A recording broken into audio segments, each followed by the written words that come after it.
Pada perkuliahan pertama mengenai pengertian sistem, saya akan bagi ke dalam beberapa hal. Pertama adalah kita akan membahas dulu apa itu sistem, yang kedua apa itu politik, lalu dilanjutkan apa itu sistem politik, apa karakteristik daripada sistem politik, dan apa sih kegunaan daripada sistem politik itu sendiri. Sebenarnya kata sistem itu bukanlah kata yang asing ya, banyak dari kita sering mengatakan sistem dalam percakapan sehari-hari. Tapi sesungguhnya, apa sih sistem itu? Untuk memahami apa itu sistem, kita lihat gambar berikut. Ini adalah gambar sepeda. Ya. Untuk memahami apa sistem, kita akan melihat bagaimana kerja sepeda ini. Jika Anda lihat, sepeda ini terdiri dari beberapa unsur. Ada roda, sepeda tidak akan bisa berjalan tanpa adanya roda, rantai, pedal, setir, jok, manusia yang mengayuhnya. Sepeda tidak akan bisa berjalan tanpa ada kerjasama dari unsur-unsur tersebut. Satu saja tidak berfungsi, maka kerja sepeda akan terganggu. Kurang lebih, itulah sistem. Sama dengan sepeda, kita bisa melihat adanya sistem pada tubuh kita sendiri sebagai manusia. Tubuh manusia itu terdiri dari beberapa bagian. Ada bagian alat pergerakan, alat untuk berpikir, alat pencernaan. Jadi, tubuh manusia itu terdiri dari beberapa hal, beberapa unsur. Satu unsur saja itu tidak bisa mewakili tubuh manusia. Misalnya, tangan. Apakah tangan adalah manusia? Bukan. Tangan adalah bagian daripada tubuh manusia. Jika Anda lihat, apabila kerja organ peredaran darah terganggu, tentu seluruh kerja manusia, jaringan yang ada dalam tubuh manusia, itu akan terganggu. Apabila pencernaannya saja yang terganggu, juga akan berefek pada bagian yang lainnya. Hal ini menandakan bahwa masing-masing jaringan di tubuh manusia itu memiliki fungsi yang fungsi tersebut bekerja tidak untuk bekerja masing-masing, tapi saling bekerja sama untuk mencapai tujuan yang sama. Apa tujuannya? Ya, tujuannya supaya manusia itu bisa berjalan dengan normal, hidup dengan normal, sehat. Ya, itu adalah sistem. Itu adalah tanda daripada sistem yang bisa kita lihat pada tubuh manusia. Dari dua contoh yang telah saya paparkan sebelumnya, maka saya bisa menyimpulkan apa itu sistem.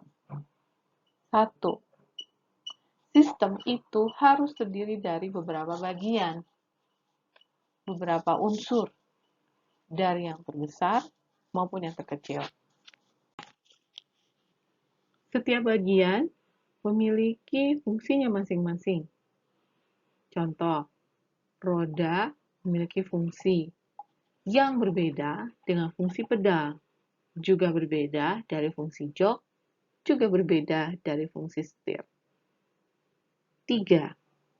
Fungsi yang berbeda-beda tersebut bekerja saling keterhubungan, membentuk sebuah koheren, dan ketergantungan satu sama lain.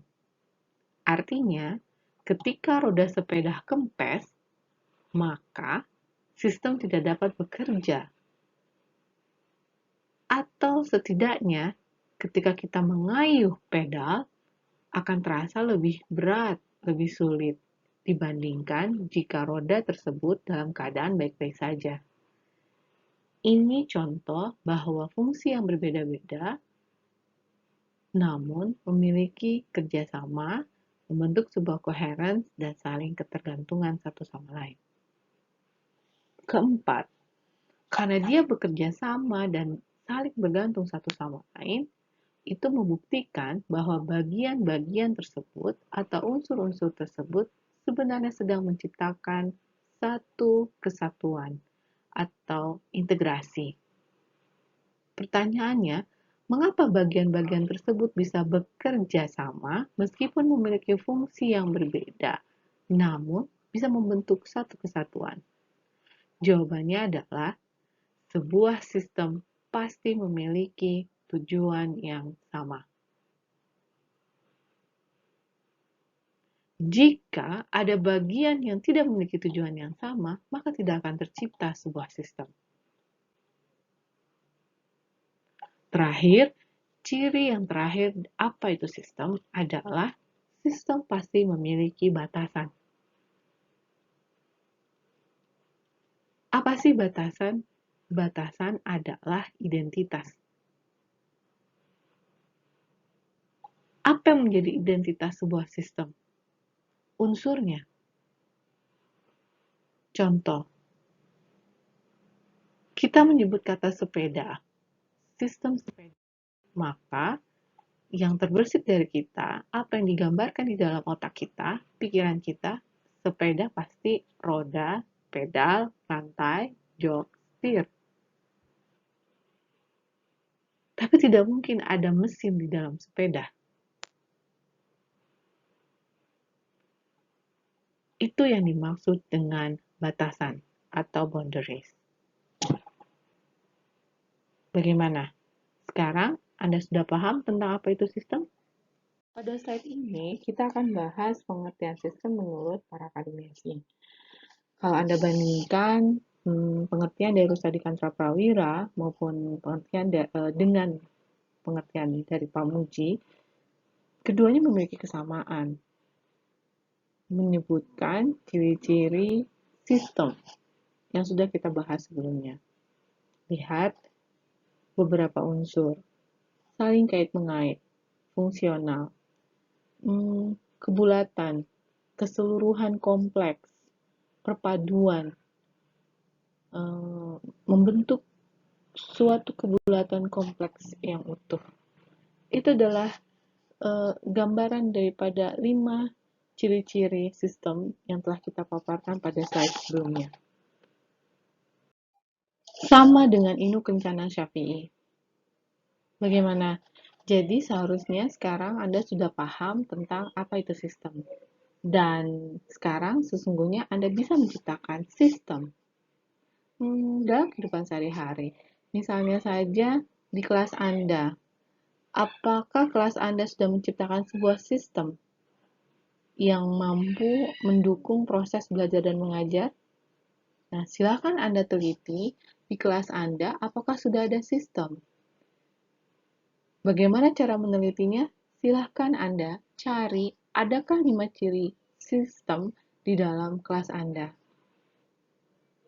Bila tidak ada, maka di kelas Anda belum ada tuh yang namanya kelas semester 2A, 2B, 2C. Yang ada baru individu 2A, individu 2B, individu 2C. Bagaimana? Sudah ada sistem di kelas Anda? Kita beralih kepada pengertian politik.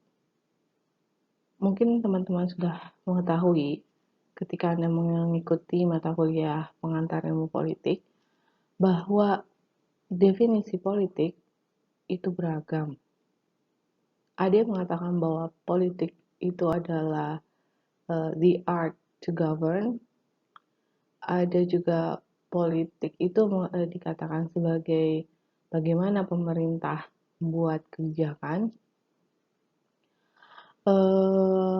Atau politik itu bicara tentang bagaimana perilaku yang mengelola pemerintahan, perilaku yang memerintah. Ada juga politik bicara tentang lembaga-lembaga pemerintahan. Ada juga politik dikatakan sebagai bagaimana meraih kekuasaan, bagaimana mempengaruhi orang lain, kemudian bagaimana menyelesaikan konflik, bagaimana mendistribusikan sumber daya. There's so many definition about politics. Mengapa begitu banyak pengertian politik? Karena itu beriringan dengan waktu. Ada pendekatan ilmu politik yang bersifat pada awalnya hakikat, kemudian bergeser tahun-tahun di abad berikutnya politik bergeser pengertiannya tentang institusionalisme, kemudian bergeser kembali pendekatan ilmu politik uh, yang berkaitan dengan behavioralism, bergeser lagi pendekatan ilmu politiknya dengan kacamata feminis, Marxis, teori-teori kritis, post-positivis. Dari sekian banyak pengertian-pengertian politik itu, Andre Heywood memberikan dua kategori pengertian politik. Yang pertama adalah pengertian politik yang didasarkan pada tempatnya, gitu ya. Jadi ada batasan tempat. Biasanya pengertian politik yang dikategorikan berdasarkan tempat dalam buku Andre Heywood Politics itu selalu berkaitan dengan bagaimana institusi pemerintahan bekerja, seharusnya bekerja, tugas dan peran dan fungsi, bagaimana lembaga itu berproses membuat kebijakan, bagaimana orang yang memerintah itu membuat sebuah kebijakan.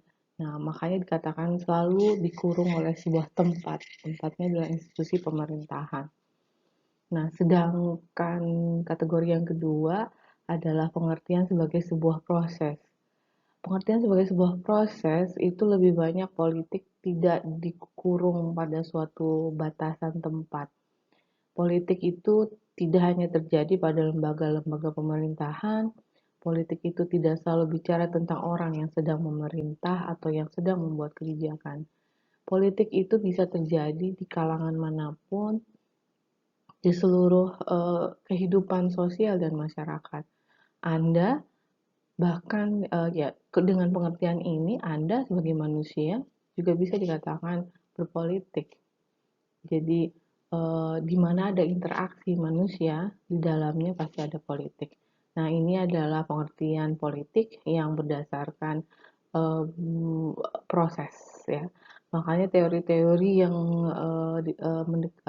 yang masuk ke dalam kategori ini adalah teori-teori kritis, teori-teori positivis, seperti Marxis, kritis ya, Marxisme, feminisme, dan banyak lainnya.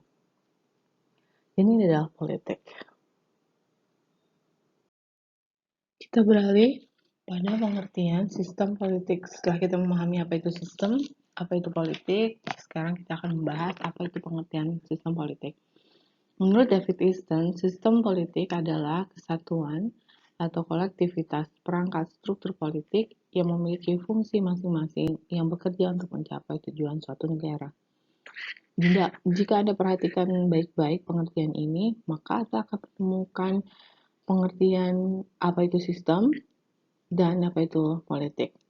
Dalam pengertian sistem politik David Easton, kita dapat melihat bahwa David Easton memandang sistem politik itu selalu terdiri dari struktur-struktur politik. Struktur politik itu membentuk sebuah kesatuan. Artinya kalau membentuk suatu kesatuan, maka ada ketergantungan satu sama lain di antara struktur politik tersebut, ada keterhubungan, dan ada kerjasama. Mengapa ada kerjasama? Karena itu dikatakan untuk mencapai sebuah tujuan yang sama, yaitu tujuan suatu negara.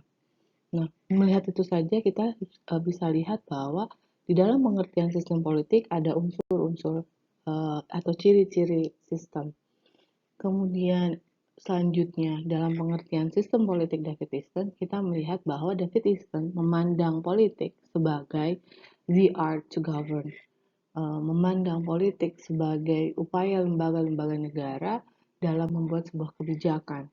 Memandang politik adalah bicara tentang bagaimana interaksi masyarakat dengan yang memerintahnya dalam hal membuat kebijakan. Sehingga David Easton sekali lagi memberikan pengertian sistem politik sebagai kesatuan seperangkat struktur politik yang memiliki fungsi masing-masing yang bekerja untuk mencapai tujuan suatu negara. Lebih lanjut, David Easton menjelaskan lebih dalam lagi apa itu sistem politik. Jadi sistem politik itu adalah bagi David Easton adalah sebuah mekanisme bagaimana merubah kebutuhan, ya, bagaimana merubah keinginan, opini-opini masyarakat, kebutuhan-kebutuhan publik itu berubah menjadi sebuah kebijakan yang dimana kebijakan itu sendiri dilakukan tidak bisa oleh masyarakat biasa. Kebijakan itu selalu dibuat oleh lembaga-lembaga yang memiliki kewenangan, yaitu ya negara. Namun tidak berhenti sampai situ, bahwa sistem politik juga akan berbicara ketika kebijakan itu sudah dibuat, lalu bagaimana reaksi aksi daripada masyarakat, bagaimana aksi reaksi dari rakyat yang terdampak dari atas kebijakan tersebut. Nah, inilah yang disebut dengan sistem politik, ya. Di layar bawah. System politik is talking about concept of the politic system essentially as mechanism for converting demand. Ya, bagaimana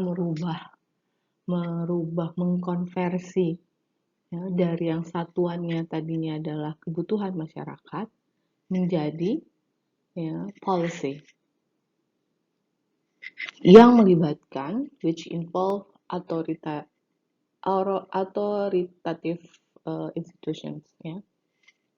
Jadi kesimpulannya, ketika kita sudah mempelajari apa itu sistem, apa itu politik, lalu apa itu sistem politik, maka kesimpulannya selama 1 semester ini Anda akan mempelajari tentang bagaimana proses terjadinya perubahan, ya, kebutuhan masyarakat, aspirasi dari masyarakat, kemudian tiba-tiba berubah menjadi kebijakan. Contoh fenomena saat ini aja, misalnya, Anda tiba-tiba diwajibkan untuk vaksinasi. Jika Anda tidak melakukan vaksinasi, maka akan ada hukuman untuk Anda.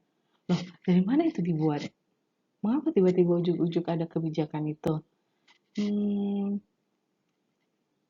Atau Anda bisa melihat tiba-tiba pemerintah mengeluarkan FPI menjadi organisasi yang terlarang. Nah, hal itu bisa kita analisis dengan menggunakan teori sistem politik. Jadi, kalau Anda jeli, Anda berarti akan mempelajari unsur-unsur atau struktur yang ada di dalam politik, kemudian Anda akan mempelajari bagaimana fungsi-fungsinya, bagaimana itu bekerja, dan bagaimana itu saling ketergantungan satu sama lain. Jadi selama 1 semester ini kita akan membedah sistem politik yang ada di Indonesia.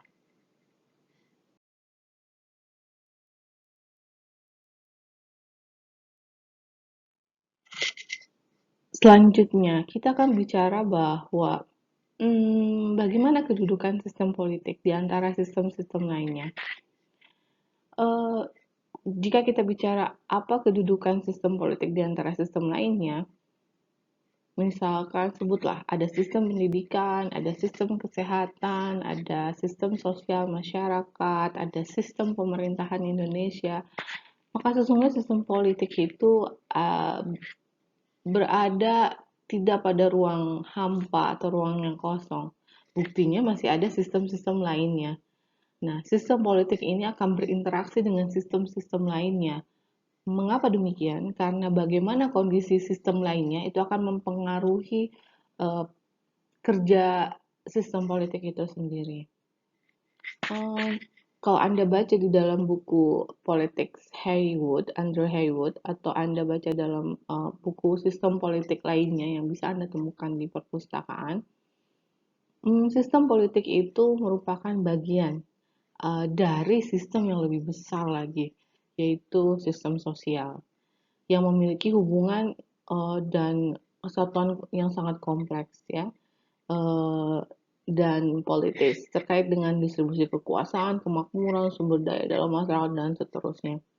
Di sistem politik itu, saya ingin sampaikan adalah pada intinya bahwa sistem politik itu tidak berdiri sendiri, dia akan berinteraksi dengan sistem lainnya dan saling mempengaruhi. Nah, ketika ada unsur-unsur seperti ini, saya mengatakan seperti ini, maka sesungguhnya sistem politik juga berada pada sistem yang lebih besar lagi. Atau sistem politik merupakan bagian, a part of, ya. Karena dia a part of, maka dia adalah bagian dari sebuah sistem yang lebih besar, yaitu sistem sosial. Maka kesimpulannya, what is the use for us learning system politics? Jadi the conclusion is the use of legitimate or illegitimate authority or power for distribution of value or policies. Jadi kita akan recognize nanti apakah the policy atau kekuasaan atau kewenangan itu digunakan secara legitimate or illegitimate. Kemudian kita juga mampu mendeskripsikan tentang social political life, ya, and also governmental political life. Mungkin buat Anda ini hal yang biasa saja, tapi di zaman tahun 90-an, di tahun 70-an, hal ini itu tidak bisa diungkapkan gitu. Bagaimana sebuah negara itu bisa bekerja, mengapa presidennya sama, gini, kita menggunakan sistem presidensial. Seharusnya logikanya kebijakan yang dikeluarkan itu akan selalu sama. Tapi mengapa terjadi perbedaan ketika Presiden Soeharto sedang menjabat, Presiden Habibie menjabat, Presiden Abdurrahman Wahid menjabat, Presiden Jokowi menjabat, Presiden SBY menjabat. Mengapa berbeda? Padahal lembaganya sama, tidak ada yang berubah. Lembaga eksekutif, ada lembaga legislatif, ada lembaga yudikatif. Semuanya sama, namanya sama. Tapi mengapa menghasilkan kebijakan yang berbeda-beda? Di tahun 70-an itu tidak bisa dijelaskan. Makanya sistem politik itu dikatakan sebagai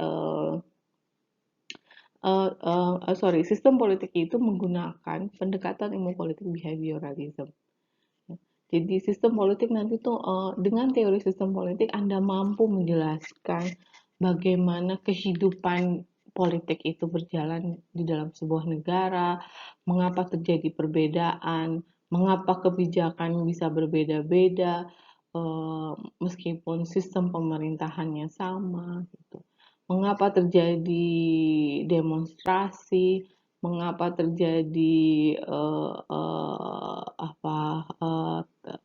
tekanan dari pemerintah kepada masyarakat. Gitu.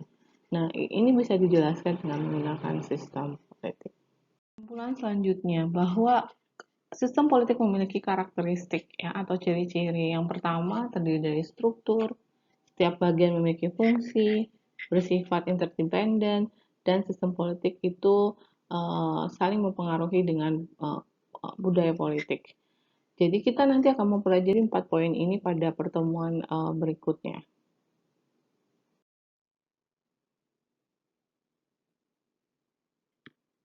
Ya, sini ada contribution of theory sistem politik, ya. Jadi apa sih kontribusinya sistem politik bagi kehidupan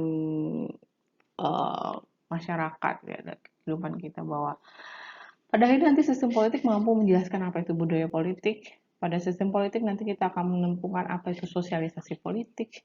Kita juga bisa menjelaskan apa itu partisipasi politik.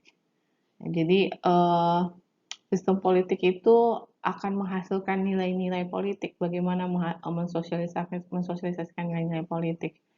Dari nilai-nilai itu akan membentuk yang namanya budaya politik, dan budaya politik akan mempengaruhi political participation. Tapi kalau kita lihat dari buku Andrew Haywood, ya, what is the result from the system politics? The result is rezim. Anda mampu menemukan sebuah rezim, Anda mampu mengidentifikasi rezim, Anda mampu bahkan kalau Anda bercita-cita ingin menjadi seorang pemimpin, lalu Anda memahami tentang teori sistem politik, you can create what kind of regime that you want. Ya, jadi uh, Anda ingin menjadi pemimpin yang otoriter, Anda ingin menjadi pemimpin yang demokratis, Anda ingin menjadi pemimpin yang totaliter, atau Anda ingin menjadi oligark, ya, Anda bisa gitu dengan mempelajari teori sistem politik. So, that's it pertemuan kita yang pertama untuk pemanasan, pemanasan supaya Anda bisa mengira-ngira gitu ya, apa yang akan kita pelajari selama 1 semester ke depan. Stay safe, stay healthy. Thank you. Assalamualaikum warahmatullahi wabarakatuh.